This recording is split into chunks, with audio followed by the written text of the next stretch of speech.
ओम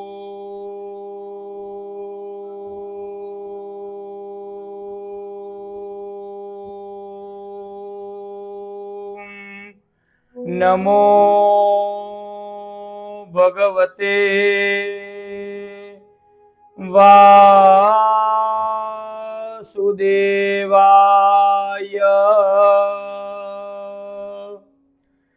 सुरकदम्बके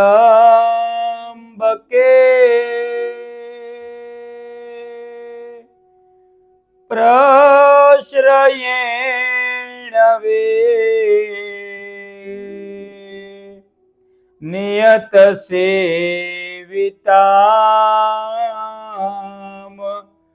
गोकुलोत्सवम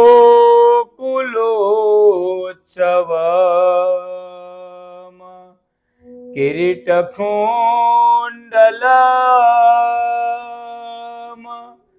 पीतजाम्बरम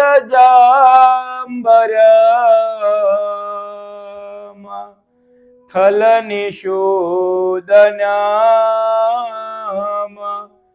कृष्णमाम्यहम्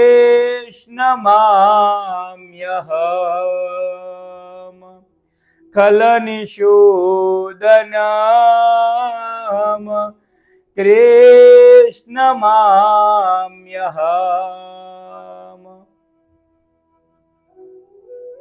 श्रीमद् भागवत महापुराण के अनुसार योग माया का, देवी माँ का, माता जी का, शक्ति का स्वरूप क्या है? नवरात्रि शुरू हो रही है।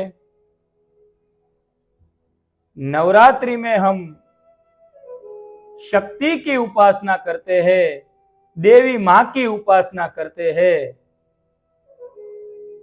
तो देवी माँ, जिसे हमें वास्तविक रूप से शक्ति जानना चाहिए, ऊर्जा, शक्ति, उसकी उपासना नवरात्रि में होती है। तो शक्ति किस तरह की है? अगर कोई कहे कि मैं देवी मां को नहीं मानता, तो सबसे पहले ये जान ले कि वो कहे कि मैं शक्ति को नहीं मानता। तो शक्ति क्या है, देवी मां क्या है, इस बात को पहले जानना चाहिए। शक्ति माने ऊर्जा। 3 तरीके की श्रीमद् भागवत महापुराण के अनुसार शक्ति बताई गई है। क्रिया शक्ति, द्रव्य शक्ति और ज्ञान शक्ति। इसको हम महाकाली, महालक्ष्मी और महासरस्वती भी कह सकते हैं। तो अगर हम महाकाली की उपासना करें, उसके कितने भी मंत्र करें, महालक्ष्मी की उपासना करें, उसके कितने भी मंत्र करें, मां सरस्वती की उपासना करें, उसके कितने भी मंत्र करें, लेकिन सरल भाषा में सामान्यतः लोगों को समझ में नहीं आता। इसीलिए मैं थोड़ा अलग तरीके से इसको आपको समझाने का प्रयास करता हूं। हमारा जो शरीर है उसमें हमें क्रिया शक्ति चाहिए। हमारे जीवन जीने के लिए हमें द्रव्य शक्ति चाहिए और उचित अच्छा जीवन जीने के लिए बुद्धि भी होनी चाहिए। तो कोई भी कार्य करने के लिए 3 तरीके की ऊर्जा लगती है, क्रिया शक्ति, द्रव्य शक्ति और ज्ञान शक्ति। अगर इंग्लिश में इसको समझाया जाए, शायद किसी को उस भाषा में ज्यादा पता चले।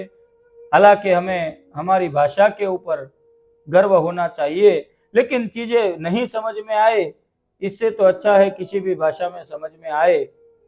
तो फिजिकल स्ट्रेंथ, शारीरिक ताकत, फिजिकल स्ट्रेंथ, उसको आप महाकाली कह लीजिए, फाइनेंशियल स्ट्रेंथ, पैसे पैसे की ताकत, उसको आप महालक्ष्मी कह लीजिए। और नॉलेज पावर, ज्ञान की शक्ति जो है, उसे आप मां सरस्वती कह लीजिए, ज्ञान की देवी है।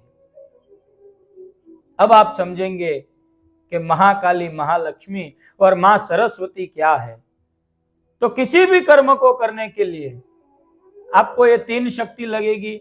या तो आप अपनी बुद्धि से उस कर्म को कर पाएंगे, या तो आप पैसों से उस कर्म को कर पाएंगे, और या तो आप खुद फिजिकली हमारे शरीर की क्षमता से, मेहनत से उस कर्म को करेंगे।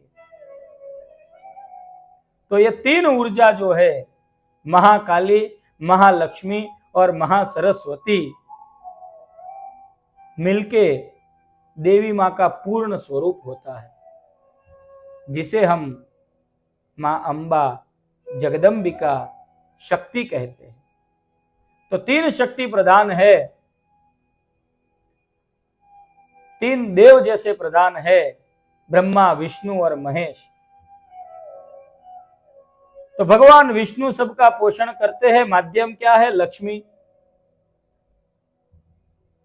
भगवान शिव, महादेव संहार करते हैं, माध्यम क्या है? तो महाकाली, क्षमताएं जो अपने अंदर समाहित करती है, उत्पन्न भी करती है।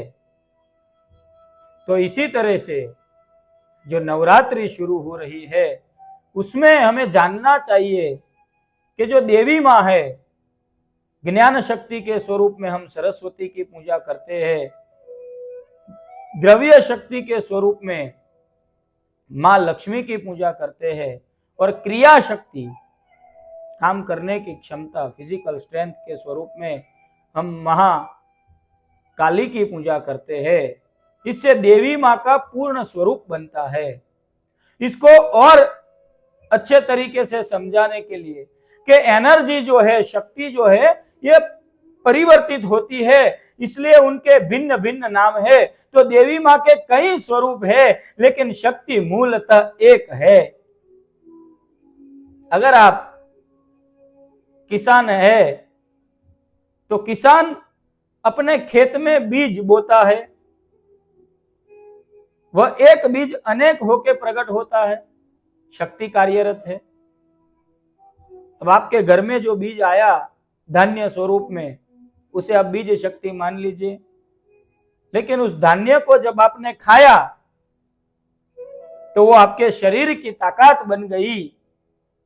तो वास्तविक क्या हुआ कि खेत में जो धान्य उगा था, जो बीज उगा था, उसको आपने खाया, वह रूपांतरित हुआ और आपकी शक्ति में कन्वर्ट हो गया, रूपांतरित हो गया। अब शक्ति आपके शरीर में बनी, तो आप उसको क्या उपयोग करेंगे? या तो आप बुद्धि में लगाएंगे, सोचने में शक्ति लगाएंगे, पैसा कमाने में शक्ति लगाएंगे, धन के रूप में, ज्ञान के रूप में, या शारीरिक श्रम के रूप में। तो क्रिया शक्ति, द्रव्य शक्ति, ज्ञान शक्ति। लेकिन वास्तविक शक्ति जो है, ईश्वर ने सृष्टि बनाई तो उसे योग माया कहा। देवी मां को योग माया भी कहते हैं। क्यों योग माया कहते हैं? अब इस बात को आप मूलतः जाने।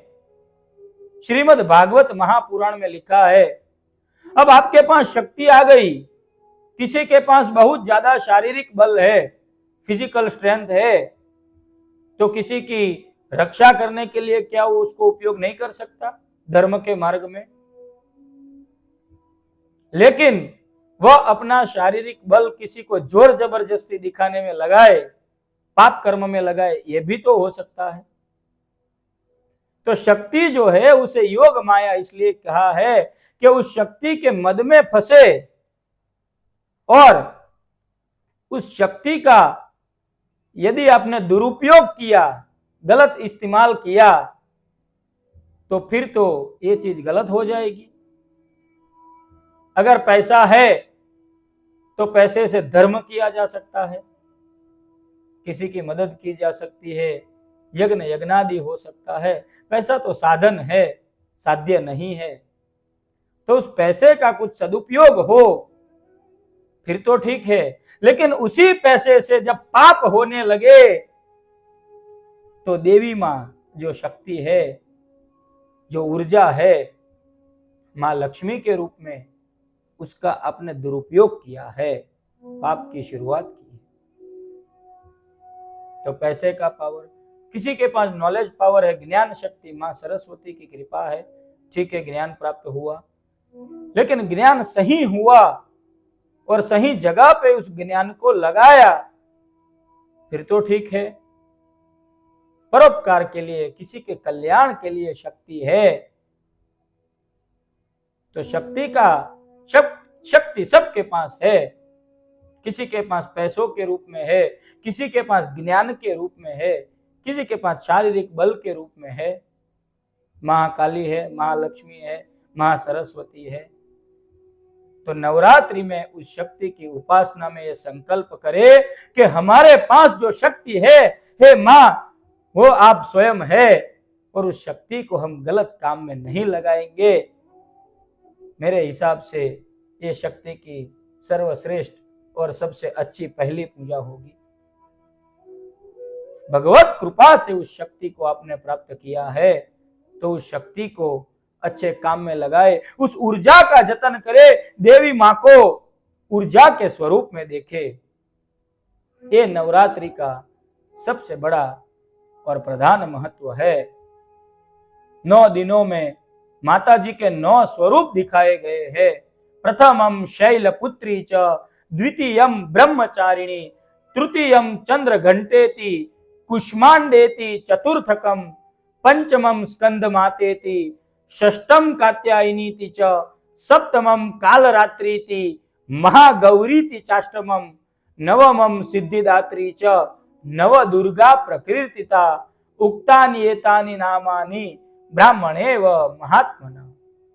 लिखा है कि पहले दिन शैलपुत्री, द्वितीय दिन, दूसरे दिन ब्रह्मचारिणी, तीसरे दिन चंद्र घंटेति, कुष्मांडेति चतुर्थकम, कुष्मांडा देवी चौथे दिन, पंचम 5वें दिन स्कंद मातेति, षष्टम कात्यायनी, कात्यायनी 6ठे दिन, सप्तमम कालरात्रि 7वें दिन कालरात्रि, महागौरी 8वें दिन और 9वें दिन सिद्धिदात्री। ये 9 स्वरूप मिलके 9 दुर्गा बनती है। तो मां 9 दुर्गा की उपासना करे, शक्ति की उपासना करे और शक्ति को अच्छे कार्य में लगाए। आप सभी को नवरात्रि की बहुत बहुत शुभकामनाएं। अपनी शक्ति को पहचाने, अपनी शक्ति को ईश्वरत्व में लगाए, अपनी शक्ति को सही जगह पे लगाए। भगवत चरण लीजिए, भगवान की भक्ति कीजिए, मनुष्य के जन्म को सफल बनाइए। नमो नमः।